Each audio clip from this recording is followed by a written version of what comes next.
Page 419. Spending Shabbat in a hotel. Number 22. It is permitted to take hot water from a hot water urn that was heated on Shabbat, provided that most of the people in the hotel are non-Jews. So I'm in a hotel on Shabbat, and the goy, he filled up the urn on Shabbat. So am I allowed to take water from that urn? We said before that you can't if he's doing it for Jews. So in the hotel, since majority of the people in the hotel are non-Jews, so it's considered that he cooked for non-Jews, and therefore I'm allowed to take water from the urn. 23. Does this apply to an apartment? That what? Same case. If you have an urn in an apartment building? No, in hotels they sell you. They give you a tea room, right? They give you a tea room. But they give you free breakfast. Right. And you go downstairs. Right. So if you want to take tea, you want to take hot water. You brought your own instant powder coffee. You want to make your own coffee. So the problem is maybe they heated up the water on Shabbat, or you saw the guy add water on Shabbat. So since he's doing it mainly for non-Jews, so you're allowed to take water. I mean, like a boiler, for example. So what? You want to say that since the water was heated mostly for non-Jews, so that's a good point. That potentially it's a reason for it to be lenient. But the question is, when you take water, right? You could be adding new water automatically, and in that you don't know necessarily if you're causing or not causing, right? So therefore, it's not. In theory, it works. Practicality, I don't know if it works. I don't know, like if you shower like with crack of dawn.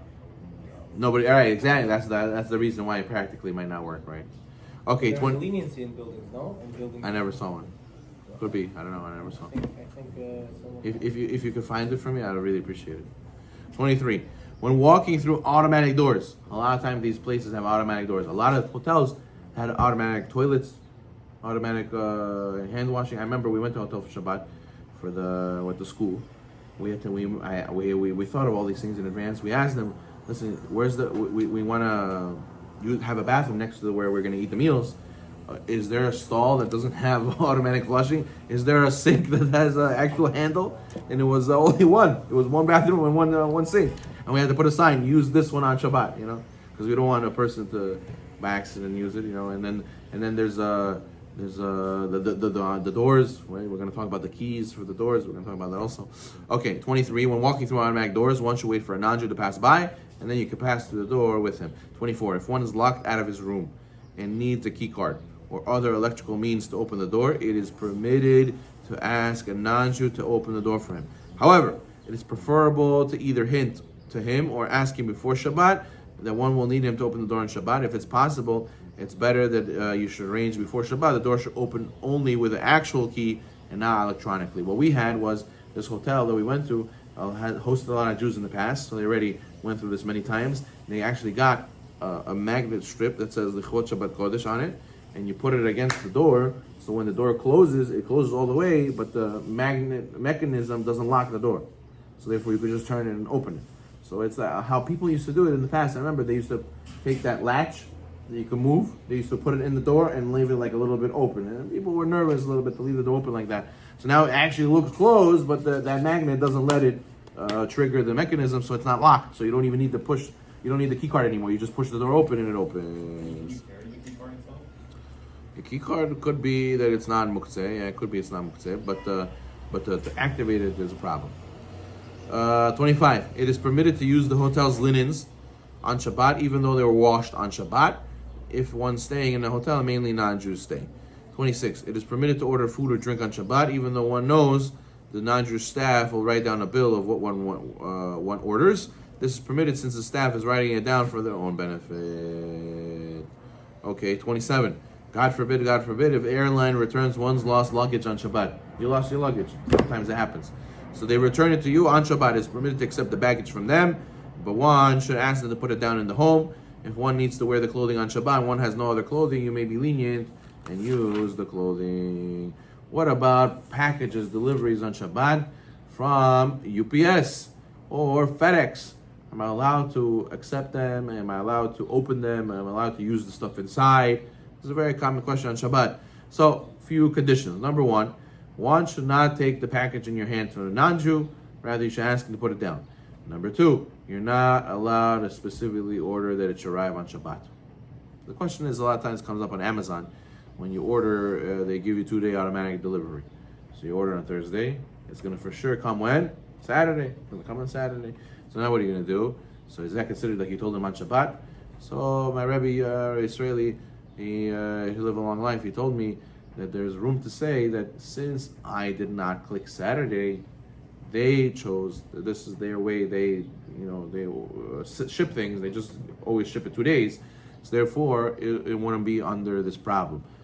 Because also if they told me Thursday or Friday, and I they said Sunday, and I said no, I want to pay faster. I want Saturday. I click Saturday, so then that'll be a problem. You go to the FedEx and you say, when do you want this delivered? I want it to deliver on Saturday. Yeah, that's a problem. But if they offer me and that's the standard, that's the default, so then not necessarily is that my fault. What if you have a later option? You know it's going to come Saturday, but you could do it for Monday. Choose 2 options. Yeah, and then you're not paying for faster. The regular shipping is Saturday. Right. But they say, oh, save $2 and... Is there a reason you need it Saturday? No. But that's okay, so then do the later one. But if there's a reason you need it, and they're the ones offering it, you don't have to press anything to change it. So then there's room to be lenient. C, if it's muktzah, you can only move the object with your body, not with your hands. So let's say a flashlight, I don't know, something that's muktzah came in the mail, and it arrived on Saturday. I can't pick it up with my hands. Okay, number 4, you're not allowed to sign anything on Shabbat, and you're not even allowed to tell the guy to sign for you, because you can't tell Goyim to do melacha for you. So you gotta say, what do you gotta respond? You gotta respond, it's Shabbat today, I can't sign. Well, how am I supposed to deliver this package? So I said, I'm sorry, I can't help you. I wish I could, but I can't sign. It's Sabbath. Okay, so I'm going to sign for you. You're not really supposed to do that. Oh, he does it anyway. But the person needs to know you can't sign. Okay, E. Number 5. If an item came from outside the tchum is, right, there's city limits. Once there's no more houses, it's considered out of the city. You're not allowed to travel 2,000 amot. Something that came outside of the tchum of Shabbat is considered muktzah. It's permitted to move it, but you're not allowed to benefit from it. Sometimes you can see on the package with updates where it's been, right? So if it's within the city, so then it's good. It's not from outside the tchum. But sometimes it came in from Pennsylvania. Sometimes it came in from a random place on Saturday. So therefore, that's outside the tchum. The item would be muktzah already. If there's no eruv, that's a big problem to take a package from your porch. If there's no eruv, depends how your porch is built. If your porch is built where your house goes straight into Rishut Rabim, the public domain, your house opens straight to the sidewalk of the street, so then there'll be a problem if you left it on the sidewalk to bring it into your house because you're transferring, you're carrying. If there's eruv, so there's no problem. But if there's no eruv, there's a problem.